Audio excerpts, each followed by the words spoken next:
Just make sure the background on that is all right there. You can see me. Might as well let you on. What's the story, boys? We well? Oh, jeez, this lighting's terrible. Hang on. Yeah, just playing around here, so it's grand. It's different screens. Can you see me changing the screen layout, or no? Yeah, we can. Yeah. I think that's better, to be honest. Yeah, it is. Yeah. I think that's better there. Yeah, cool. We're gonna have a thing coming in the back. Hang on. Show, yeah.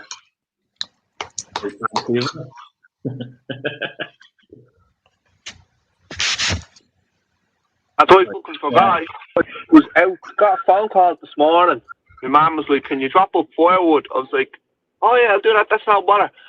She says, "What time is it?" She says, "At 11:30." She says, "What time?" I was like, "Oh fuck, I'm now like out at 12 o'clock." You know what? I set the timer on for this as well last night. I was that tired, like honestly, I put it in 12 a.m. So I got that, yeah. I didn't want to text to say this. I was like, I don't know if I'm wrong now or not, but morning goes, this was supposed to start 40 minutes ago at like fucking 20 to 1 last night. Yeah, I seen that. I was just like, people on it. 9 people liked it. Yeah, we should have had a midnight one, but anyway, there's people there now, so thanks for coming on, guys. Obviously, it's called the Republic of Ireland show, so we have to talk about the last 2 games. I don't know where to start, really. It's hard. Like, what do you think, basically, Daz? What do you think overall? Last night was very disappointing, to say the least. Let's be honest about it. It was a poor performance overall. Serbia was a better performance. I had my own thoughts, and I heard Kenny talk and that, but I'll let you go ahead there. Anyway, what do you think yourself? I think, for me, personally, it's very easy to pinhead Kenny and put it on him, but I think you really have to strip back the FAI and look at what went wrong years before all this, before even Martin O'Neill took over, because he had, the players when they were younger probably a bit better and playing a bit better at club level, and he's got that bit more pedigree about him, and he could probably get the players to play a bit more firm than, say, maybe Kenny was able to walk in and do. But it's been very disappointing, and it couldn't have went any worse really for Kenny. No wins yet, very few goals, draw here and there. It's very, very poor. It's very hard to keep defending him and to keep coming up with excuses and to be on his side when he keeps losing games. We should have bet Luxembourg. He should have been one to win. And I didn't like the way in his press conference he was saying, like, "Oh, if we had scored that goal." But sure, it's easy to say that about any game, because you could have even said that about, if you go back to Henry's handball, or if we hadn't handballed. You can't be saying, you can't be, living on stuff like that. It's the full 90 minutes. It's what happens over that. And it was very disappointing, and very disappointing to Kenny and the players. They have to hold their hands up too. They were the ones playing last night. It was shocking. I'm very disappointed. But look, all credit to Bazunu. I think he had a good game, at least.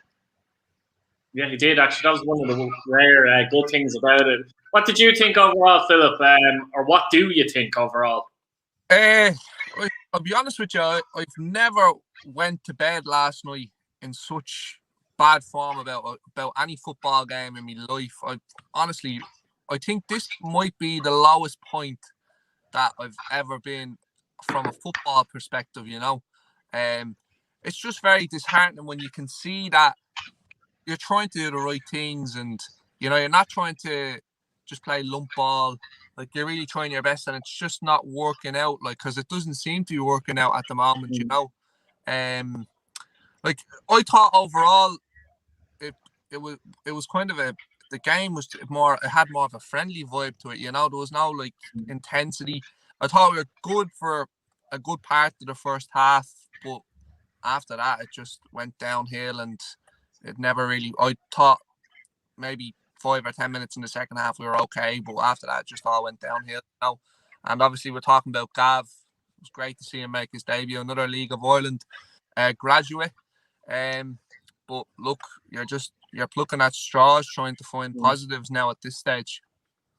It's the point, though. Like, there's a fair few comments coming in there, and a lot of them, there's one there from Lenny. We should have kept McCarthy. Was brilliant for us in both tenures. Like, I'm going to throw out.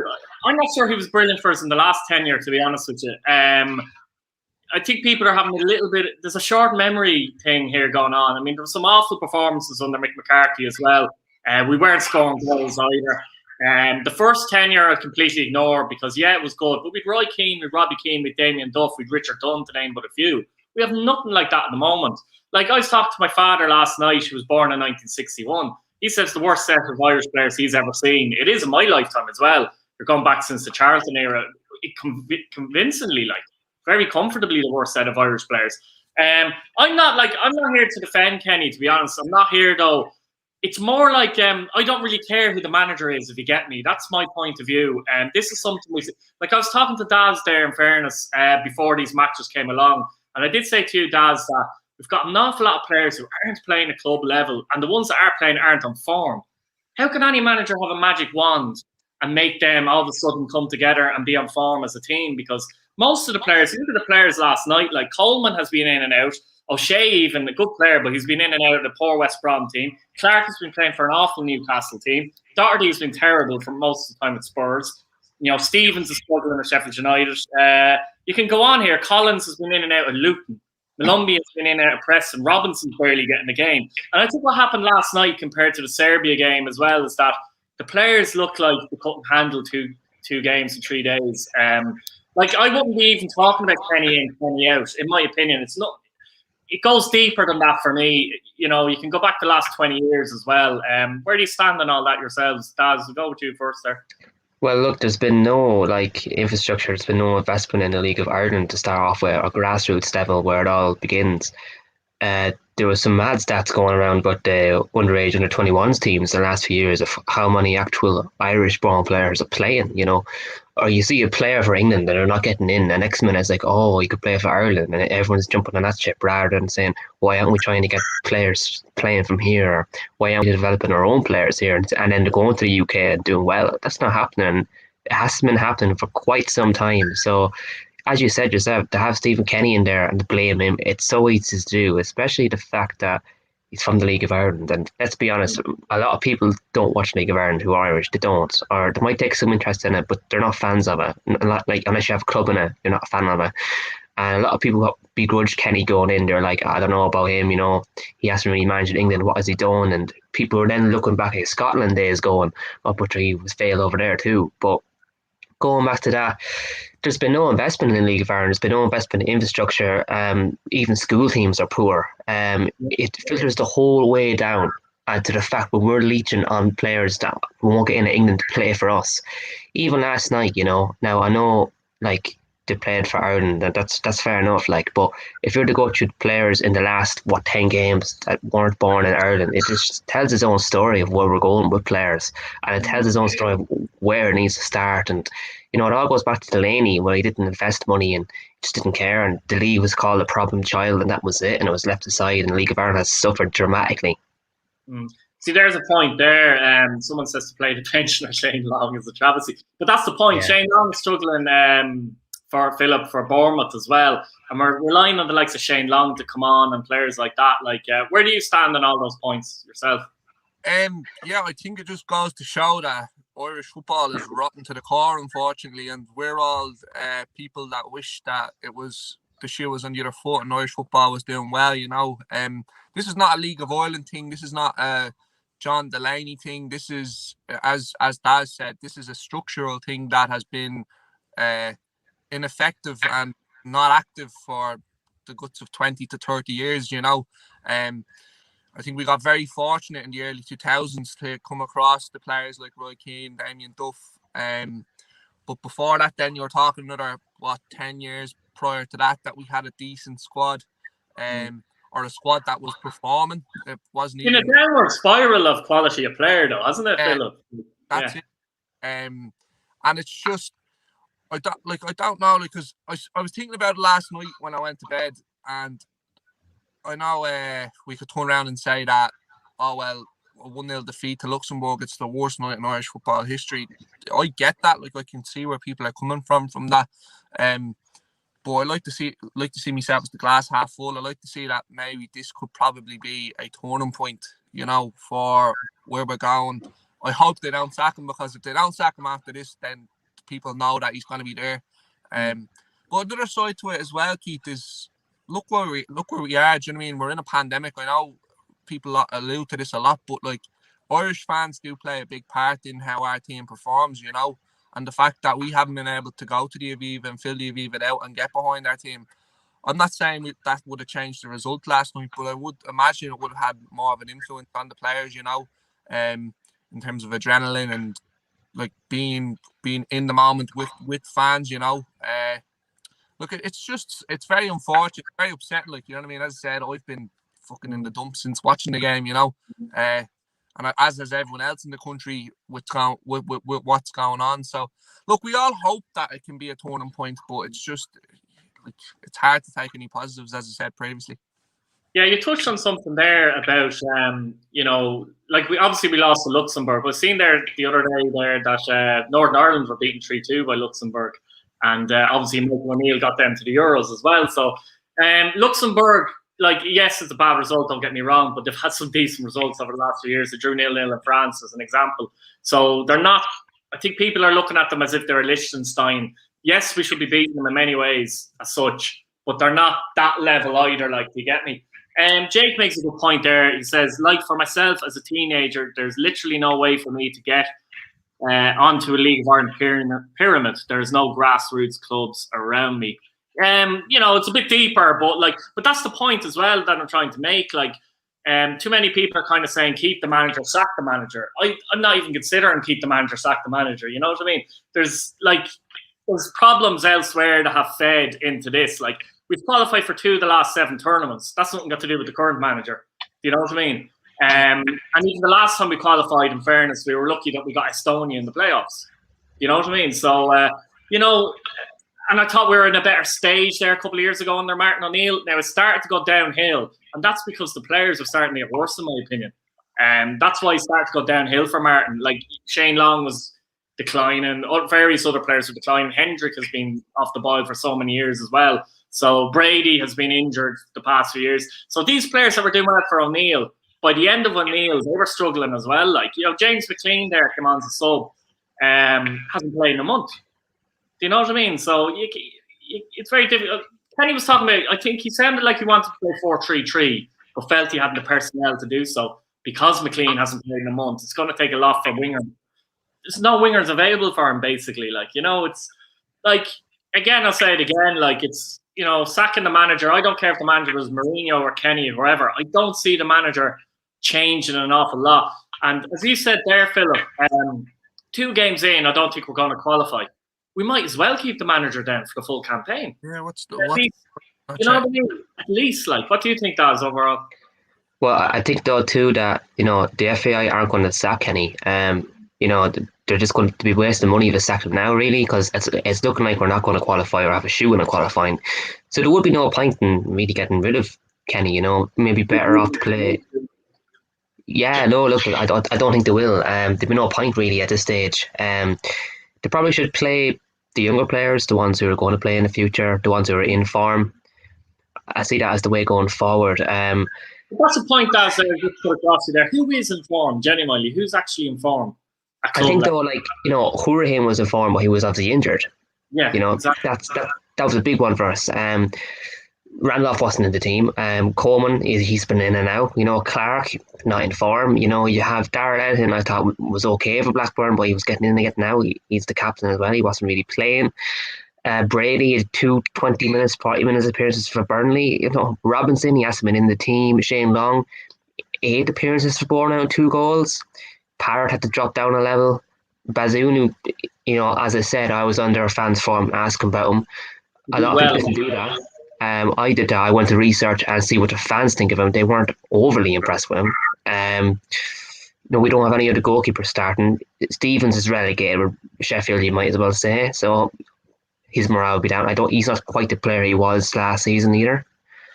There's no one, maybe Josh Cullen, but we're not really watching Anderlecht to actually be able to say for sure.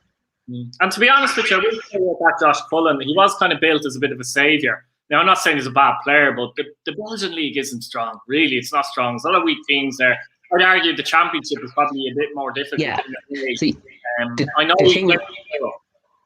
Yeah, I was going to say the thing with that is though, if you're going to a foreign or a more foreign league, and say Cullen starts playing well there, there's every chance like any Irish player that's in the team that could go there and play well. And next minute you're thinking, oh, he's great, he's in form. But if you're going to put him in the Championship then or Premier League, is he going to struggle? Probably. You don't know. But if he's in form, he'll be confident and he'll be confident on the ball. He'll be looking for the ball. He'll be looking to make things happen. He'll have that confidence about him. It won't be like, oh, I don't want to make a mistake now, like I bet last week. Clark was at fault at Serbia for the two of them goals. He had another very bad game last night. Could Duffy have done a better job? Who knows? Maybe he could have. See, this is all the point. All of these things, and it's not just after the event. I feel like personally, anyway, I've highlighted a lot of these issues before these games as well. And it just seems like the reaction. Yeah, we're all disappointed and everything. Don't get me wrong there, but I think people are looking in the wrong places for what the problems are, or maybe they don't understand what the problems are. So they just manager. Again, I'm not really sure. There's a point there. Ireland at the moment, they're only going for players that were rejected by the England squad. Like half of them probably haven't stepped foot in Ireland. That's exactly what we were saying. The issue is that they're not great players. Before with John Aldridge, we had Ray Houghton. You know what I mean? If you want to go back further and that. And these are all good players, but you know what I mean? You're looking for players that are average players now that are English. And of course, you can go back to the Declan Rice and the Grealishes and say we're missing out on that. And this new FIFA ruling has probably tripped us up a little bit there, to be honest, as well. Because anyone any good is taking their chances with England, aren't they, Philip, as well now? Yeah, that's it. Like, it's been like that for a long time, I suppose. Yeah. We get second best. Like, we get the second best crop of player when it comes to that sort of situation. Just going back to the point though, like it does look very grim at the moment for qualifying, but at the same time, like, do you know what I mean? Serbia drew last night. Do you know what I mean? We're 4 points off. Like, and I know this is trying to be slightly optimistic. I think like the way I'm saying it, but like 4 points. If you go and get a result against one of those big sides, you're right back in it. Like, and Luxembourg go and take points off us. Who's to say they're not going to go and take points off someone else as well? Like, do you know what I mean? Because although they're not the best side, we know that for sure. As we said a minute ago, they've got better. Do you know what I mean? And like, there's no reason why they can't go get the results, and maybe it might go in our favour. Like, do you know what I mean? But now going back to like where we're at in terms of players coming through and deciding to play for England, that's always going to be there. I think, Keith, no matter how good our system is, I just think because England will always be a better international side. Well, yeah, that comes back to the fact that, and Daz mentioned earlier on, that we really do have to produce our own players. And I've nothing against guys who are who want to play for Ireland and are, like, you see it now in a lot of countries. You've got guys with Serbian heritage playing for Sweden, etc., etc. It happens, but it just means that you really, really, really have to look after your own, so that the threat isn't there that they can go to England because there's no bloodline or whatever. So that's where we really have to be developing. But this is a problem and something we've been highlighting for many years. And I just feel the recent results and recent form and that is a consequence of that, because we're stuck with young players that are inexperienced and struggling to get in at the moment, and older players that are just finished or not good enough. Rotten wood, yeah. What That's exactly last night that played, most of their players don't play in the Luxembourg League. Do you know what I mean? And that just goes to show that, like, it is able to be done. Like, they don't have to be players that play in the League of Ireland all the time. Like, I mean, that's never been a case here with the Irish squad. But like, that's probably what people are saying. Oh well, if we invest in the League of Ireland, it's gonna bear results straight away. Or if we invest in the underage leagues, like, obviously it's more than likely to. But if we go and look at what they've done, I know we're not saying Luxembourg are saints in what they've done, like, but like their development has obviously been very noticeable over the past couple of years. I'd say Iceland, Philip, are a good example of that for the population they have and some of the work they've put in underage. I think they're a great example of that, actually. And the Ireland is a bigger country. Yeah, we've GAA, etc., but still we're 200,000 people living in Iceland. So I think, though, on that point though too, a lot of people forget that soccer is actually the most participated sport in Ireland over GAA.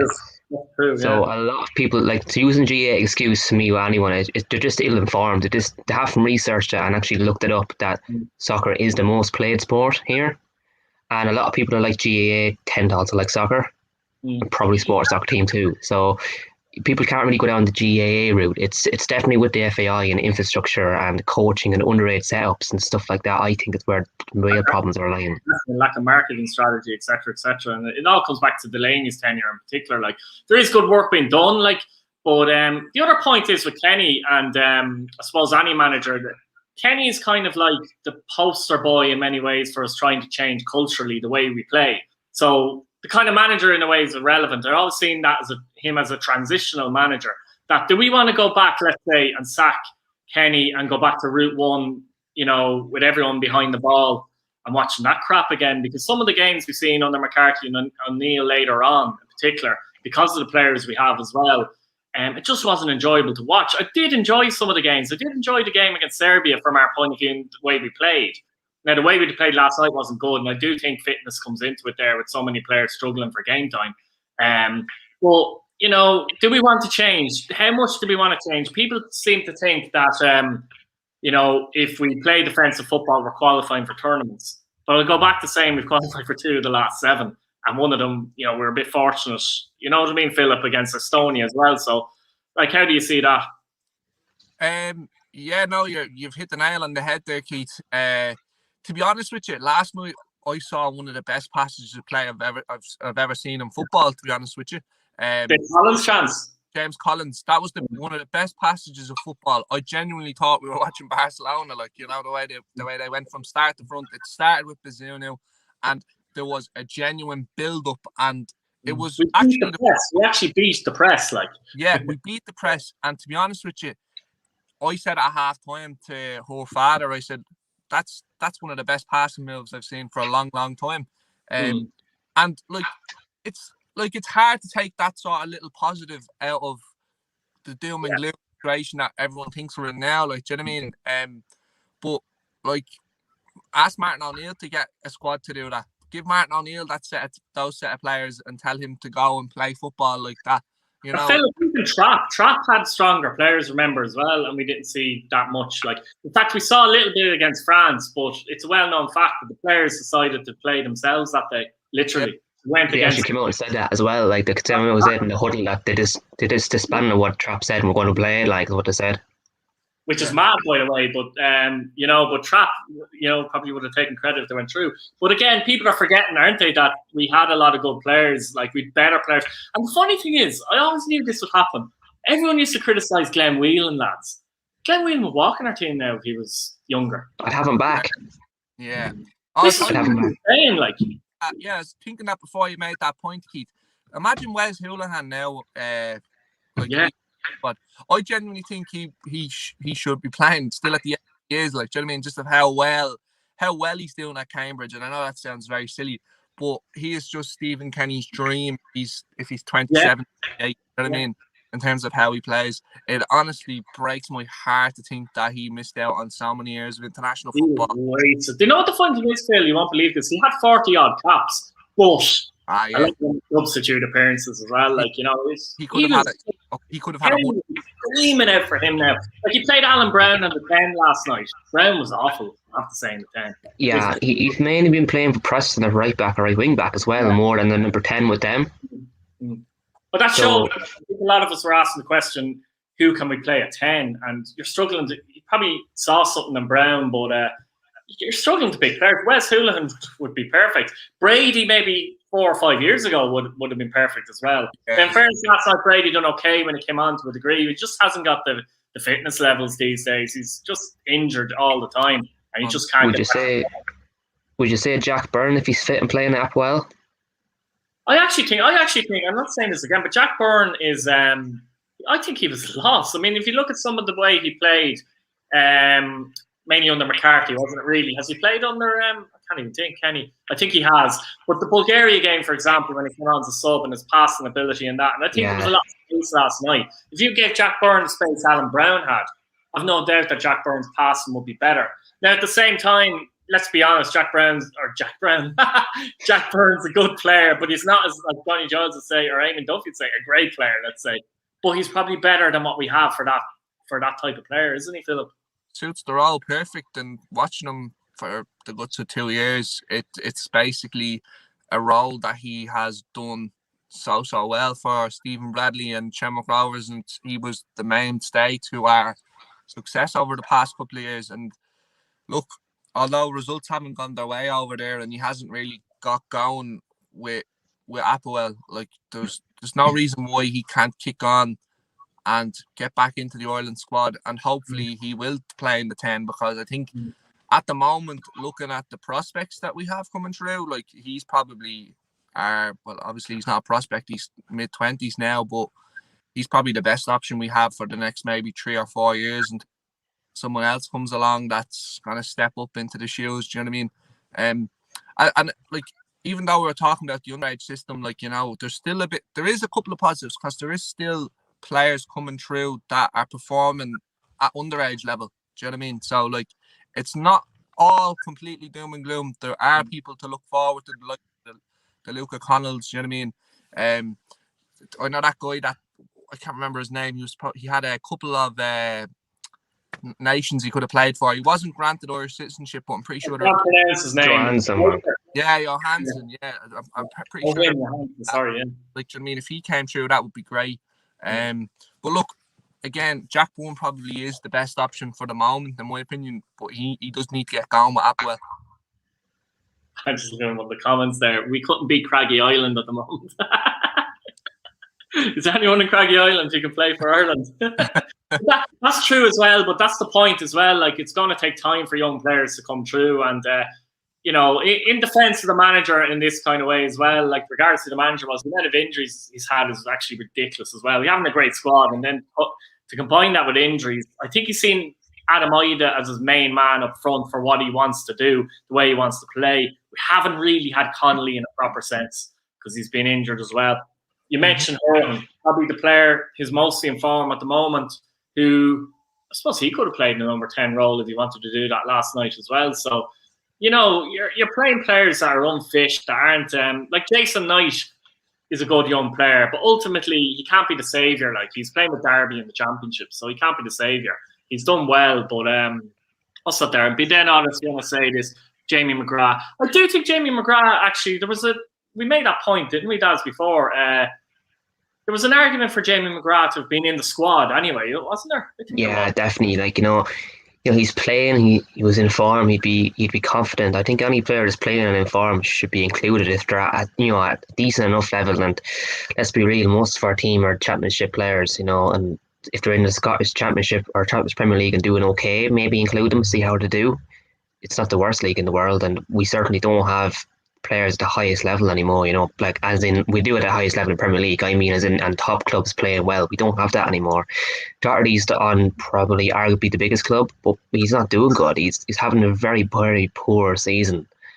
To show their last 2 games, I thought he was one of our weaker players, and I'd expected him to play well, and I got so excited seeing him and Coleman in the team. I was thinking, this is what I wanted to see now. This will work. You know, I was so disappointed in Doherty. I know he came off last night at half time, had an injury, and you know, it was hard for him to get going. But yeah, look, Jamie McGrath, you know, he missed out, and fruit for thought. You know, hopefully he gets in the next one if he keeps playing well. I'd like to see him in the team or see informed players. Anyway, I think going on players that are form, I think a lot of players probably need to move clubs, right?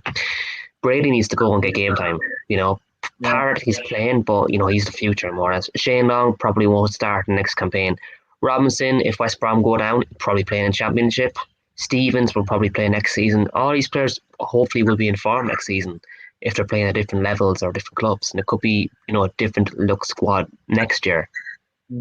That's a difficult one. Do you want to see what point, Philip? If someone says there, Brian, I wish they brought in Obafemi. Literally just thinking that, like, I thought he is probably another one for the future, and Afalabi as well. I think another one that we've got coming through. But again, it goes back to that point of these lads are here. They're very exciting. How are we going to get them through that last final phase of getting senior football and playing well at senior level? Do you know what I mean? Like, we've got the likes of, like, I know it sounds like a forgotten man, but Troy Parrott.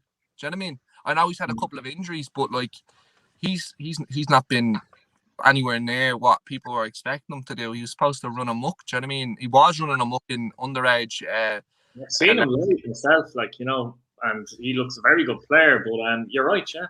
Yeah, it's He's very young though. I think he definitely needs 1 or 2 seasons to bed in and find his proper position to get going. Like he's very, very young. I thought the Millwall move on the face of it was stupid, and it proved to be the case. You see, no, the issue is there sometimes with these big clubs like Tottenham. I see it with Chelsea as well, the Premiership club I support, like in that they kind of give the player to the club that gives the most money in the loan fee, so it doesn't necessarily suit the player or the system that the team are playing in. I thought Millwall was a funny move for him, to be honest with you. He played midfield and left wing a lot of the time as well. There's no point, like. yeah. You're wasting his development. Yeah, as you know yourself, Keith, like I'd watch a lot of the Championship, and Millwall would probably be one of the tougher physical teams, and they go along and they have 2 really tall forwards, and they lump it up to them, and that's how they play, and that's how they have played. In on loan.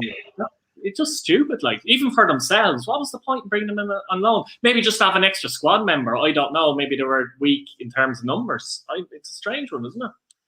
He was probably offered to them, and they probably looked at him and said he's a prospect. He could come in and do really well. You know, if you look at some players that came from Chelsea over the years to the Championship, they've done really, really well. Like Lukaku came to West Brom, I think it was, in the Championship. It was one of them lads anyway, one of them strikers, and he did very, very well. And Bamford was another one. When he went to the Championship, he did really well as well. So maybe they were thinking, you know, this guy could work out to be one of them players. And well, actually, Bamford, like, touching that, because that's an interesting one. Look how many years it took for Bamford to develop into a player. And this is the problem with patience and young players as well. Like I've seen Ida play, and a lot of people have criticised him, but I've seen him play like close up, and he actually has all the attributes. Really, like he's good in the air. He can do better in the air, but my point is he can, you know, he gets into positions where he can get headers and goal, and that he can run the chance, he can hold up the ball. He's got a bit of pace about him, acceleration as well. So the attributes are there. It's all about, you know, can he develop into that player? But anytime I see attributes in a young player, you know, you're more confident. When you don't see the attributes, then you're concerned. Like, you know, have you seen him much, Phil? Actually, Philip play. Yeah, I've seen him a few times. Yeah, like I've seen him a few times in Tallaght. Obviously, this is a couple of years back now, and I remember saying it. One of the lads that would go out to Tallaght with a lot at the time for the games, we both agreed that he was a lad that was probably going to be the future of Irish football in terms of the next big thing, you know. Obviously, when they haven't quite worked out so far, but he's still very, very young. And again, like he was getting picked in the Norwich squad. He wasn't in every week, but he was playing a lot of football in comparison to other Irish players. Do you know what I mean? And Norwich are deep inside as well, I have to say. They're going to be in the Premier League, I've no doubt about it. I mean, and I've no doubt that he's going to play a part next year, whether that be a big part or a small part. He will be involved. If he's not involved, I think they may send him out on loan, but I don't see why they would, because he has been part of the plans this year, and he hasn't done too bad either, except for a couple of injuries that he's been hit with. Yeah, but like again, it's nice that be able to have this conversation that we still have young players, even though how doom and gloom the situation is, how poor the infrastructure is in Irish football. It's nice to say that we've still got these players that are coming through at the moment. We just need to get them over that final hurdle into first team football, playing regularly for their club and playing well, of course. Do you know what I mean? As Daz said, there's no point in having someone like Matt Doherty who's playing in the Premier League when he is, and is playing so poorly then when it comes to the Irish squad. He hasn't been good at Spurs. Like, we're going to lose a lot of Irish players into the Championship this year with relegated clubs in the Premier League. So it's just trying to get that consistency, good standard of, it doesn't have to be an excellent standard, but just a good standard of performance. And that will obviously lead into the international squad and getting results and playing well. Do you know what I mean? But it's a bit of a mess at the moment, I suppose.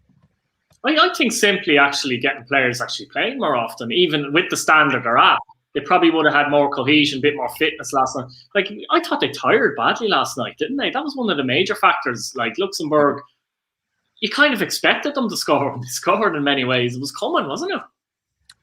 Yeah. I think even Stephen Kenny said in his press conference, like, he was a bit shocked by how tired they were. He was like, the players weren't able to do 2 games in like 4 days or whatever it was. He said that they tired a lot, and he said you could really see it throughout the game. And I think he was a bit shocked over that. I don't think he actually thought, you know, put the players the way they were. And then he started saying that, like, they're not getting the club level and they're not playing every week and they're not match sharp is basically what he was saying. So Nobody looked at that. You need to look at that and all these scientists and everything, and the way they look into it, and even looking from the outside looking in, it's kind of quite obvious that was going to happen. To be fair, but maybe press conference straight after the game, you use words that you're not really thinking, or you don't want to be there. Let's be honest. I wouldn't like yeah. 5 minutes after a fucking game, like God knows what you'd say. That's it. He hasn't reflected on the game, and no, he hasn't.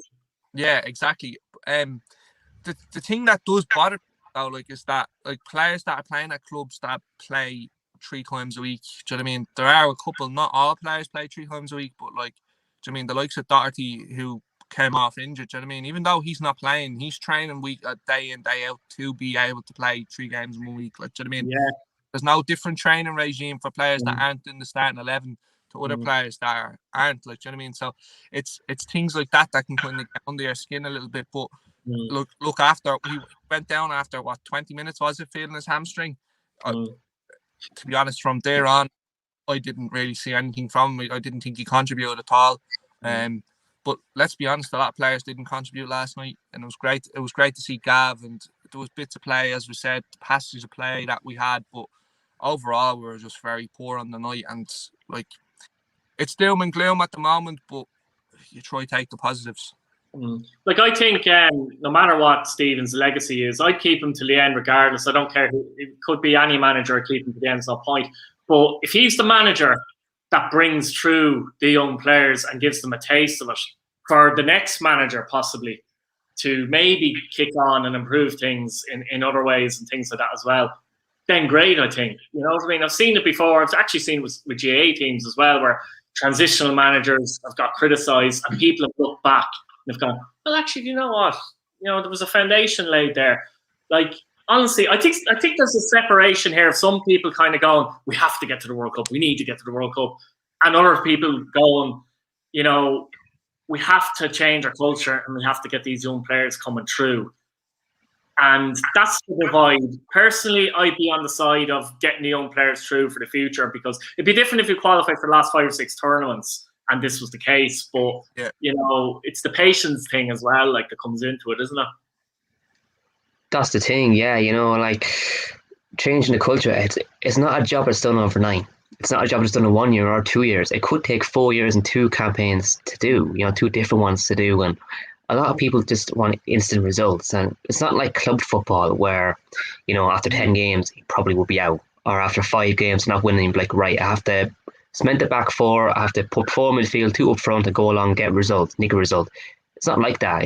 International football, there's going to be different players in every squad. There's going to be players declaring, players dropping out. We've got COVID at the minute. We've got injuries, in form, out of form. There's a lot of different factors for international football. Kenny needs time. You can jump on the Kenny out brigade, or as you said, it's all about changing the culture rather than saying Kenny out or Kenny in, or would another manager do any better? It's hard to know, but they probably wouldn't play the way Kenny's playing. Me personally, I would rather results off of how we play, but that's just me. But if we want to develop a culture of how we play and expect the younger players coming through to play that way and underage international teams to replicate how we play, that's how we're going to do it. And it's going to take time, and it's going to take results that are not going to go away. It's going to take losses. But for all in time, hopefully we'll bring true players and develop a style of play, and Ireland will be known as someone who plays out from the back. They play attacking football. They don't lump it long. They've got technical players, and they've got technical players coming through. Isn't that the point, though, Philip? A lot of people want to change in culture and change in style. Never getting it. Okay, the results aren't there. I understand that. But as I said before, some of those results, I've seen matches against Northern Ireland 0-0, where Northern Ireland had 70% of the ball. Georgia had 70% of the ball. We're not a country. We haven't got the players where you can pick one over the other, if you get me. So, yeah, excuse me. 100%, Keith. And there's a good comment there. I'm looking at it on the screen. Brian Irish lad, 2020. I'm sticking with Kenny. I know people want him out to transitional stage, and like Daz just said, it is a transitional stage. I know I've spoke about this before, and I don't want to be repetitive, but I've seen this happen before, Keith. I've seen this happen, and Daz would know as well with Shamrock Rovers, where Bradley came in, and it was doom and gloom stage, people wanted Bradley out. I always said I wanted to stick by him. I'll stick by Kenny no matter how bad the results are, because I stick by my club and my country when whatever any result is, whoever's in charge, whoever's playing. Like, it will get better. Like, regardless of where we are come the end of the tournament, whether we're qualified or not, probably we're not going to have qualified. But again, it's a tournament.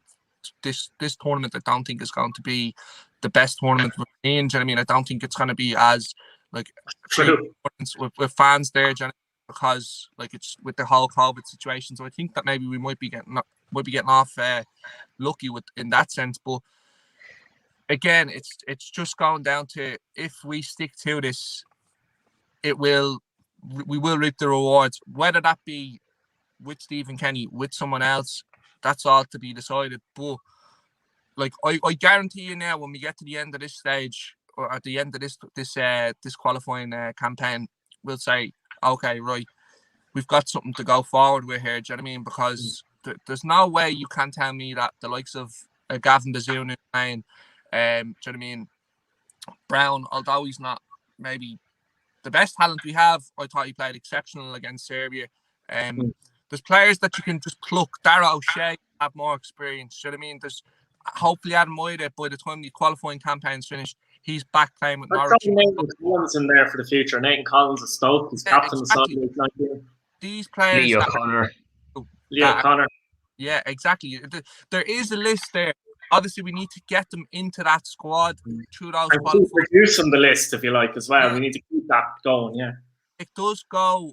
It's not just the players that we're seeing now. There are players there at the moment that could probably play now, but are either injured or just haven't got in at the moment. But I guarantee you now, in 12 months' time, we'll look back and say, all right, we're not doing too bad, because it is a transitional stage. These things, you don't qualify for tournaments whilst trying to do these sorts of things. Do you know what I mean? It just doesn't happen unless you got instant success, like the likes of Spain, who were pretty much a team that weren't going anywhere, and then all of a sudden they started playing this ticky-tacky football and they started qualifying and winning competitions. That's not going to happen with Ireland. It's not. It's just simply not. But I can guarantee you, in 12 time we'll be looking forward to the future in Irish football. No, but you're right. We've seen that with worse teams, like as in worse teams in Spain, with Scotland, who are struggling and hit the depths of despair. Northern Ireland. And Northern Ireland as well, like big time. And, you know, it comes down to patience. I think O'Neill didn't win in his first 17 matches. Is that right? I could be wrong, but something like that anyway. I hadn't included the defeat to Luxembourg, funnily enough. And Scotland were hit the depths of despair as well, and they look an awful lot better now as well, to be fair to them as well. And in fairness, in terms of Kenny, not only has he not been able to pick his best team, he hasn't been able to pick anywhere near his best team because of all the injuries they've had.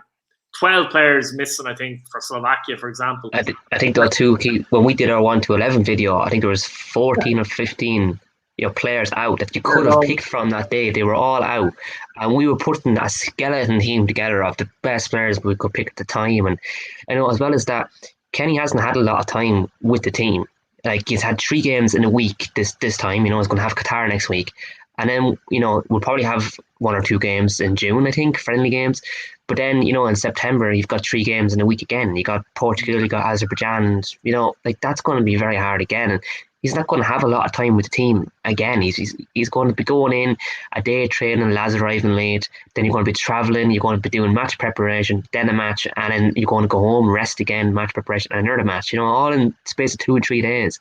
It's very hard to do for any manager having that many games in 1 week. So it's not like he's had a lot of time to prepare for any of these games either. A lot of contact time with the players. I see a point there from Trainers, and I suppose it's a fair point in many ways. The worrying thing is that there was no plan B.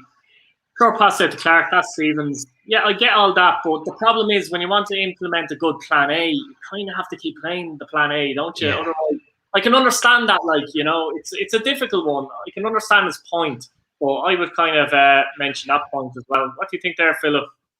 I personally think the Kieran Clark is not someone that will be someone that features too much after the next year or 2. I think he's just there as a wise head. I don't think he's ever played that style of football, and I don't think he will be able to play it. Don't get me wrong, he's a great centre half. Well, not great, but he's a good centre half that's played to a very, very good standard for a long time. and he's still only like 30, 31, I think, or something like that. Like he's probably that, but he's not someone that will do this role at Newcastle. We just know that for a fact. I think the likes of Dara O'Shea's and, do you know what I mean? You've Collins coming through as well. I think they're more players that we're looking at that will be able to play this system. Look, don't get me wrong. We need to have a plan B, like but as you said, at the moment, it's focusing on plan A. You can't have a plan B without having a plan A that works. Do you know what I mean? So, I can't see us being a long ball team anyways with plan B and stuff like that. I just don't think that's what Kenny wants. His philosophy is nothing like that at all. It's what anyone should want. Like, even if Kenny was to go tomorrow, like, that's not what we should be looking at. Like, you're making a good point there as well about the young players and that. You see, when he was manager of the under-21s, all those players have played this style that he's implemented throughout the system from under 14, 15, 16, because that's what we're kind of trying to do now.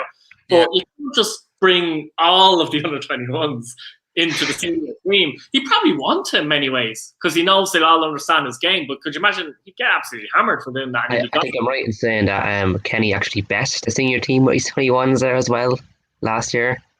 Yeah, apparently so. Yeah, I heard something like you bet them in a friendly match, you know. But look at Phil's point. It's very true what he's saying. We have young players coming through who know how Kenny wants to play, and having these older senior players change their style, they're probably just not up to changing it, don't want to change it. And it was a good point saying, look, there's no plan B because you want to implement plan A, and there's no point in going to plan B if you're trying to implement plan A as a way of going forward, because if plan A is not going to work against Serbia and you go to plan B, and then it doesn't work against Luxembourg, you back to plan B, you haven't implemented plan A at all. You haven't given it a chance to fluid and to work and to try it out. But it's a good point from both of them. Like, you need to have a plan B, some other kind of way of playing. Like, he has changed formation as well, going to 3 to back, something that I thought he wouldn't do. I didn't think he'd do it at all. I was confident he wouldn't do anything. To do so. Judging by his conference there the other day as well, he talked about McLean on the wing, and he hasn't played in a month. And who have we got on the wing really? O'Dowd is injured, isn't he? He's always injured anyway. Yeah, McLean was out. Brady he's not really getting in. Robson kind of plays in the wing, but more front as well. Doherty was put there, but he's not really getting in at club level. That's 5. Is there any more? Well, basically, if he was going to play 4-3-3, his point was, I think, he would have been playing players pretty much out of position, more or less. But he played 3-5-2 because he didn't really want to. As such, this is the impression I got, but out of necessity because the players suited a bit more. So at under 21, etc., he played 4-3-3. At Dundalk, he played 4-3-3. That's what he wants to play, really. So, that's been a killer for him that way as well. Connolly's the other one who can play there, but sure, injury again. Like, what can you do, like, in that situation? Who are you going to bring in? I suppose you need to have a player that, like, I think that's there's another good point there about saying, I think it's someone said not lumping it long, playing the ball into midfield. It's like, Seamus, that's a very good point whoever said that, because you can play this style of football all you want, but if you don't have a player that can play on the turn, you're in trouble. You know what I mean? Like Jim Crawford, I think the next chance we have of getting someone like that will be through Jim Crawford in the under-21s. It is Crawford, isn't it, in charge? Yeah, it is. Yeah. Because I know him myself. He's a good lad, and I've seen him coach. He's someone that does like to play football as well. He is the likes of Stephen Kenny, but I think he's kind of more under the radar. So I do hope that the next set of players that we get coming through the under-21s are able to turn and play football, even the ball, are able to actually turn and pick a pass going forward. Because I think last night, with Cullen, I seen it a lot.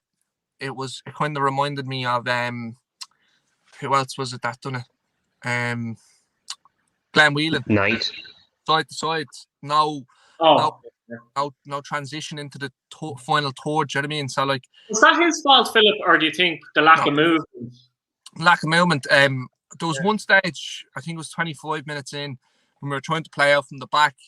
We got into midfield, and all of a sudden, instead of looking to see where people were, he had to just go straight back because there was no one shown for it. And they'd done a good little set of highlights from the Serbia game on RTE last night about players moving and passing forward, the transition into the final third. I just don't think we have the players for it at the moment. But at the same time, like people need to be looking for the ball. Like that's just basic A stuff if you're going to play this system. Do you know what I mean? But again, we go back to the point that we're not playing the strongest team. It's not the team he wants to play because players are injured, etc. But at the same time, it's just you need to be able to to show for the ball at international football. If you're playing on this stage, you shouldn't be expected to hide behind players and let other players drag you along. It's a collective group effort. Like, do you know what I mean? You look at the likes of Portugal. Do you know what I mean? They've got Ronaldo, one of the best players of all time. You've got Fernandes as well. Like, do you know what I mean? But other players around them that aren't playing to their standard are still pulling their weight, are still looking for the ball, and like they're going through a great phase at the moment. Portugal.